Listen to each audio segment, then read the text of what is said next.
So we're moving on to our penultimate topic, which is 1.9 chemical analysis. And it's a little bit of a different type of topic.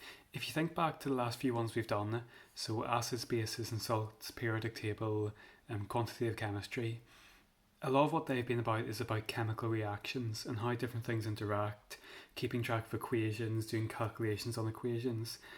Chemical analysis, there's not so much about actual chemical reactions. It's a little bit more about how chemicals behave in general.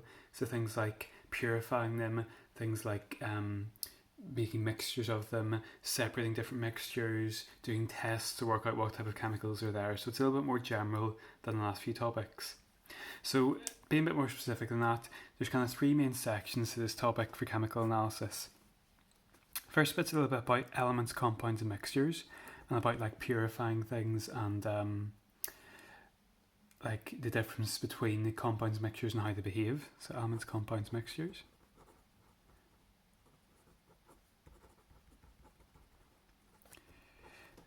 Then you move onto a section called separating techniques, which is basically purifying things and different types of technique for purifying different mixtures. And the last bit is a little bit on chemical tests. So that means working out what type of substance you've got in a particular unknown sample. So in this first section, we'll look at this idea of elements, compounds, and mixtures. Another way of expressing that would be impure substances and impure substances. So starting off on this first page, we've got a little section on pure substances. Something is pure if it's a single element or compound not mixed with any other substance. Another way of saying that would be something's pure if you've only got one type of thing in your sample. So one type of compound, for example water, or one type of element, for example carbon. If it's carbon and nothing but carbon is pure. If it's water and nothing but water, it's pure as well. So it can be elements or compounds. If you had a mixture of carbon and water, we would not call that pure, we would call that impure because there's not one substance there. It's not a particularly well used word in everyday society. You'll often see things in shops labelled as pure when they're not actually pure in the chemical sense. So for example, mineral water would often be marketed as being very pure, things like pure fruit juice as well. They're maybe pure in a natural kind of sense, but they're not pure in a chemical sense. Because if you look at a bottle of mineral water on the side, you'll see this nutritional information or mineral information, and it will tell you it's got all these different ions dissolved in it, so calcium, magnesium, sodium, etc. They're to help it taste nice and also make it quite healthy, but it means it's no longer pure. It's not just water in there, it's water mixed with a number of different ions. So that's how we tell the difference between something that's pure and impure based on how many substances are there. A little bit at the bottom of this first page is about how they might behave a wee bit differently. One key characteristic about how pure and impure substances are different is how they melt and boil, and there's a little difference I will get to. But to first understand that, we need to get an idea of what happens when a substance melts or boils, and we keep track of that. So it's in the notes, but I'll kind of break it down a wee bit simpler just separately here. Let's take a scenario. If I've got in a beaker, let's say I've got an ice cube, and the room that this ice cube's in is very cold at the start. Let's say it's minus 40 degrees C, so it's really, really cold. It's definitely ice as a solid, because remember, ice doesn't melt until it gets to 0 degrees C. What I might do in this wee thought experiment is gradually heat up the room or heat up the beaker containing the ice cube. So there's no tricks here, it's just going to melt, and then eventually if I heat it more, it's going to boil eventually. What I want to think about is if I plot the graph that kept track of the temperature of that ice cube, and on this x-axis I'm just going to say the heat energy I put into it. So the more I heat it, the further along we go this axis. So the little thing to think about is, what would this graph look like? So obviously it's going to get hotter. So as I put more heat into this ice cube, the temperature is going to increase. So that might lead you to believe that we're just going to get a nice linear increase as we heat it up. So at the start it's going to be a solid, then it's going to melt, turn into a liquid, and then eventually going to boil and turn into a gas. That's not an unreasonable kind of assumption for what you get for this kind of experiment. Not actually true though. It's ever so slightly more complicated than that, not too much. If I do plot that graph of temperature against heat energy put into a substance as it melts, The graph does look a little bit more complicated. So let's actually put the numbers here. I'm going to put minus 40 because that's my starting temperature. These are all in degrees C. I'm going to mark on 0 because that's obviously when ice will melt into water. And I'm going to mark on 100 because that's when water turns into steam and it boils. At the start, when I start heating it, it will actually just heat up in a straight line. So in other words, temperature will increase as you'd expect. The strange thing is once you get to 0, once you get to the melting point of a substance, for a wee while after it gets to that point, the temperature kind of stays the same. So you actually get a wee horizontal section in your graph. That seems a wee bit strange because you are still supplying heat into the substance. The reason it's flattened out there is that at that point where it's starting to melt, because it is going to start to melt at 0 degrees C for water, all the energy you put into the substance is going towards changing the state, so separating all the molecules apart from each other, so no longer solid and now turned into a liquid. So at the start, the heat energy is going into making the temperature higher. At the point where it's changing state, it's melting, all that energy is going into breaking the molecules apart, so you won't actually get any increase in temperature reading. Once it's all melted though, the temperature can start to increase again, so as soon as the ice cube's now turned into a liquid water, we do get that temperature rise again. So that goes up in a straight line. Exactly the same thing will happen again once we get to the boiling point. So our boil is at 100 degrees C. Whilst that water is boiling, and this might be something you're familiar with if you remember experiments you did back in first year, if you boil water and you stick a thermometer in boiling water, the thermometer never goes above 100 degrees C. Liquid water can't be more than 100 degrees C, otherwise it's a gas. So when the water is boiling, the temperature will be maintained at 100 degrees C until it's all turned into steam. And then if you had a way of measuring the steam's temperature, it would of course go up further as you heat it. Just a couple of wee characteristics. You might have to recognise that. You could potentially have to sketch it. Just to summarise the main points, basically it does just still go up. As you heat something up, its temperature will increase. The important thing to remember though is when it's changing state, until all the substance has changed state from solid into liquid, liquid into gas, the temperature will kind of level out for a wee bit until the state has changed completely. If you want to mark on the wee zones, just to keep track of what this graph's showing you, so what we're saying is if it's starting off as solid, it's going to remain as solid until it's all melted, and that's at the end of this horizontal section. Then it's turned into a liquid, and it's going to remain a liquid until it's all boiled at the end of this horizontal section, and then beyond that it's going to turn into gas, and you can't get any more states beyond gas, so just get hotter and hotter and hotter. So just to show you that in the notes, so that same graph is given to you a bit more neatly. Pure substances melt and boil at specific temperatures. We'll get back to that in a second. Melting and boiling points can be used to distinguish. Again, that's the same point. I'll come back to that. Just a bit about the graph first. If a solid's heated enough, it'll melt to become liquid. The solid particles absorb energy to allow the forces between particles to break, as shown in the graph. Here's an important point to emphasise. Again, you're not going to get a very detailed question on this. It's just something to be aware of. The temperature does not change when the substance is melting or boiling, so during that melting and boiling process, it does remain horizontal. Even though energy is being supplied, that is just because all the energy you're putting into your substance is going towards changing the state. It's not going towards heating anything up. One kind of point down the bottom here is quite important. It looks very common sense. The temperature at which something melts is called its melting point, and the temperature at which something boils is called its boiling point. I mean, that's fairly obvious. It can catch you out though, because that can be a question in the exam, and it's come up before for a wee kind of 1 or 2 mark question. What is meant by the melting point?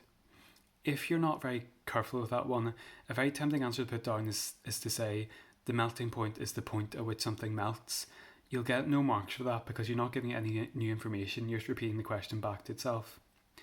What you'd have to say if you're asked for what's the melting point, you would say it's the temperature, so you have to mention that part, so not a point but a temperature, at which a substance melts. Now, probably a better way of putting that to make sure you get the marks. Explain what melting means. Melting is changing from a solid into a liquid. So putting that together, the answer to the question, what's meant by the melting point, it's the temperature at which a substance turns from a solid into a liquid. Same kind of point for boiling point. You wouldn't say the boiling point is the point where something boils. You would say it's the temperature at which it turns from a liquid into a gas. Okay, so a little bit of background about like melting points and boiling points and graphs. I said at the start that this is a way we can tell impure and pure substances apart from each other, and that's what we'll get back to here. Really key point here. Pure elements and compounds melt and boil at specific temperatures. So highlight that in your notes or make note of it. That's very important. How we see that is in this graph. For this ice cube we talked about earlier, it only starts melting, it only starts going horizontal at exactly 0 degrees C. It only starts to boil at exactly 100 degrees C. We call that a very sharp temperature at which it's going to melt or boil. It's not over a range. The difference is impure substances do not have sharp melting and boiling points. They melt and boil over a range of temperatures. Okay, so what we see with impure substances, if you've got a mixture of things, for example, if you put some salt into some water, that would now be a mixture, it's not pure water. The melting point and boiling point of the water would be more spread out. It wouldn't be in like a nice flat line. So that's one change. There's a second change as well. There's a wee typo in the notes we need to change. Impurities also, now it's not both of these, it's actually only the first word. They lower melting points and boiling points. So just strike out the word raise if you got notes in front of you. So I'll say that again. Two changes that happens when you add an impurity to a substance. It means they no longer melt and boil at sharp temperatures, at like one specific temperature. They also melt at lower temperatures than you expect. It's easier to see that in the graph. So if I kind of do a wee sketch similar to the graph we got above. So we've got heat energy being put in, we've got temperature being tracked. So if I just look at, say, melting, if my substance is very pure, again, I get that point I expect where it's a very sharp melting point, it goes horizontal. Once it's melted, it starts heating up again. That's the melting point here. I said there's two changes if you add an impurity. So say you add salt to water, make it impure. First thing is it gets more spread out. The second thing is that it gets lower. So I'm going to show that on the graph. So if I did the same experiment with salty water, it would increase as it starts to melt from an ice cube into water. It's going to start melting at a lower temperature, so it's going to start leveling off, but never really gets completely leveled off. It's melting over a range of temperatures, and then will start to heat up again. So hopefully you can see, just by the way I've drawn that curve there, we want a nice flat horizontal if it's pure. It's now kind of over a range, it's a bit slanty. It's also started to melt at a much lower temperature. So two changes there you need to know about the effect of impurity on melting points and boiling points. Little kind of everyday example of that, where you're using an impurity to lower melting point, would be not so much this time of year, but in winter. Hopefully you're very aware of the fact you've got gritters. Gritters go out in the road network and spread salt on the road. And I'm sure you're aware of the fact that that's to stop the ice forming on the road, keep the roads clear from icy conditions. How that works, if they're spraying salt, is exactly this kind of effect we're seeing here. If you put salt onto an icy road, the salt is an impurity for the water and will cause the melting point of the water to be lowered. If the melting point of the water is lowered, it's now going to turn into a liquid, so melt at really cold temperatures. So even if it's -3 degrees outside and during winter where ice would normally form, because you got salt on the road, the melting point is lower, so it's much easier for ice to turn back into liquid, so it will stay a liquid at that lower point, which obviously keeps the ice from forming. One little point you might know, a little bit of trivia about gritters, spreading salt. Some councils recently have decided that they want to have a wee bit of a joke with their gritters, so have made competitions to name their gritters. So you see this one here is called Gritty Gritty Bang Bang.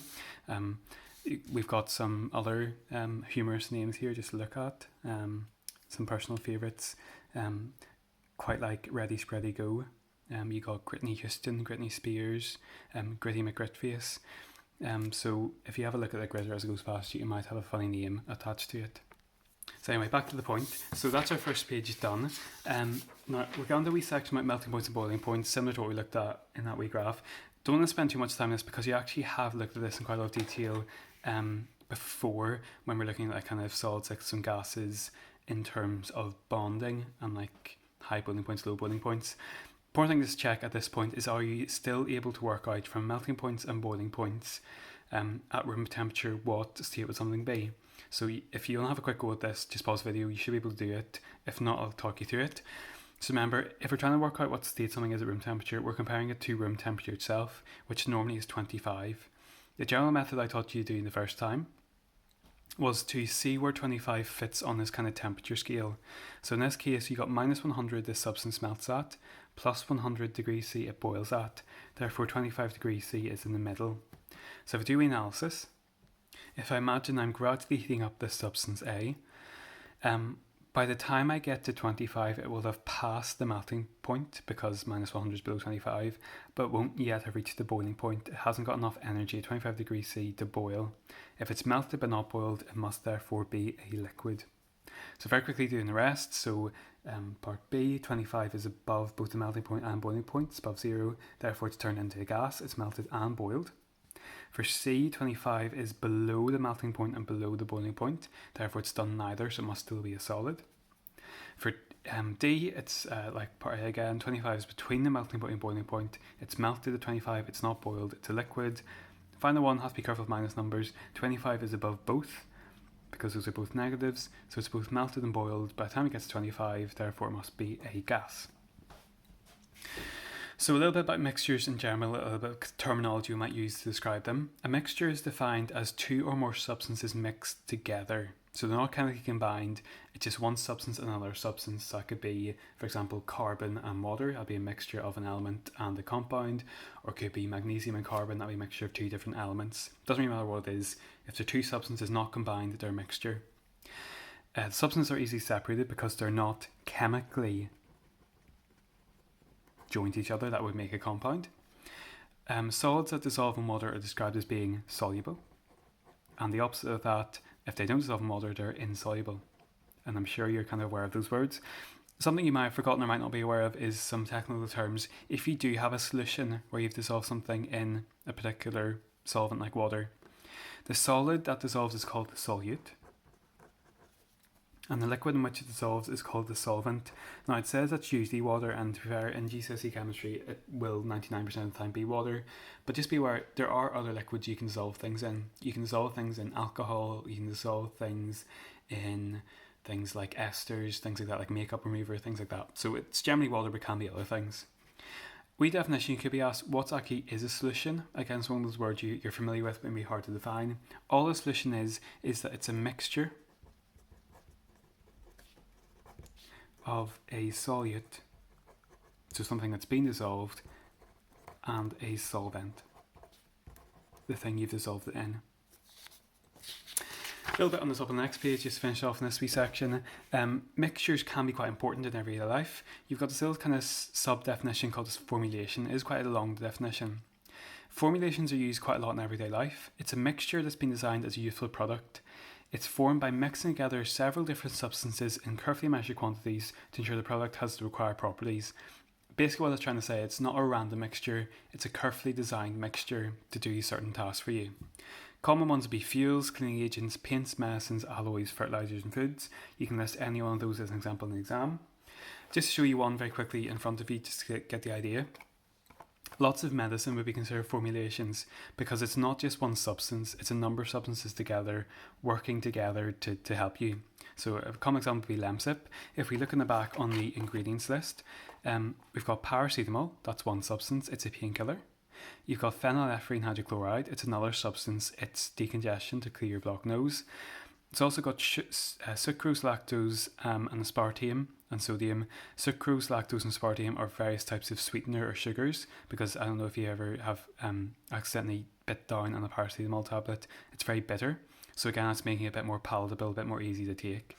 So what we're meaning is it's definitely a mixture because there's lots of different substances here, and they've all got their own part to play, and they're all being added in specific quantities to do that job well. So that's a key example of a formulation. It's a mixture of things for a useful product that's been carefully designed for specific properties.